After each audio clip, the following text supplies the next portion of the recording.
banks beware. Ito pong gagawin ninyo, halimbawa na issue ang kayo ng subpoena at i-violate ninyo itong bank secrecy law. Ito po ay criminal. Maaari kayong maparusahan at makasuhan ng kasong kriminal.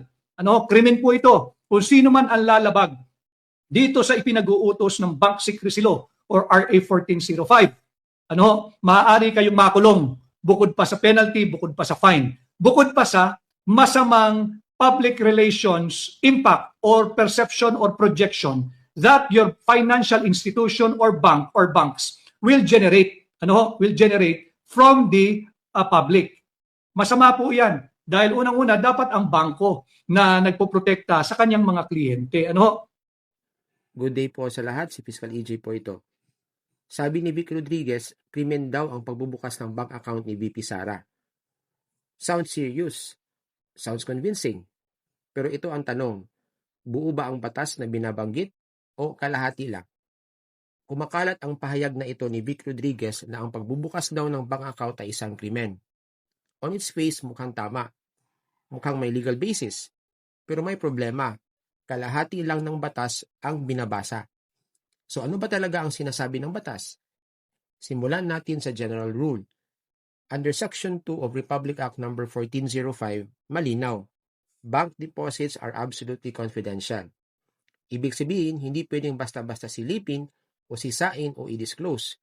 Ang purpose nito? Para hikayatin ang tao na maglagay ng pera sa bangko at hindi itago ito kung saan-saan. So far, tama ang sinasabi ni Vic Rodriguez. Pero dito na pumapasok ang madalas na kakaligtaan. Ang parehong provision, Section 2, na nagsasabing absolutely confidential, siya rin ang naglalagay ng exceptions. Hindi pwedeng basahin ang unang linya tapos kalimutan ang kasunod.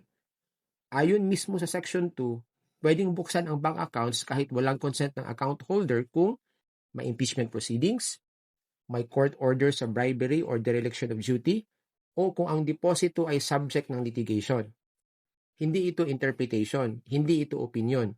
Ito ang mismong nakasulat sa batas. So anong ibig sabihin nito sa current issue? Kung may impeachment proceedings involving VP Sara, then the rule changes. Hindi na absolute ang confidentiality. The law itself relaxes the protection. So kung may inquiry sa bank records na konektado sa impeachment, hindi yun automatic na krimen, kundi isang sitwasyong pinapayagan ng batas mismo. Paano naman ang mga bangko? Sila ba ang mananagot? Yes, under the law, may penalty ang batas. Section 3 punishes bank officials who disclose information without authority. Pero ito ang kritikal.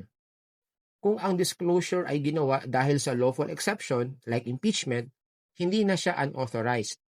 At kung may valid subpoena sa proseso ng impeachment, compliance is not a crime. It is exactly what the law allows. So ano ang tunay na problema sa viral claim ni Atty. Vic Rodriguez? Hindi siya totally mali, pero kulang. At kapag kulang ang batas na ipinapaliwanag, the conclusion itself becomes wrong. A half-quoted law can be more misleading than a wrong one. Yes, may rule on bank secrecy, pero hindi ito absolute. At kapag ang batas mismo ang nagbukas ng exception, lalo na sa impeachment, ang pagsunod dito ay hindi krimen, kundi pagpapatupad ng batas. So yan lang po ang nais kong ibahagi today, and see you in my next video. Maraming salamat po.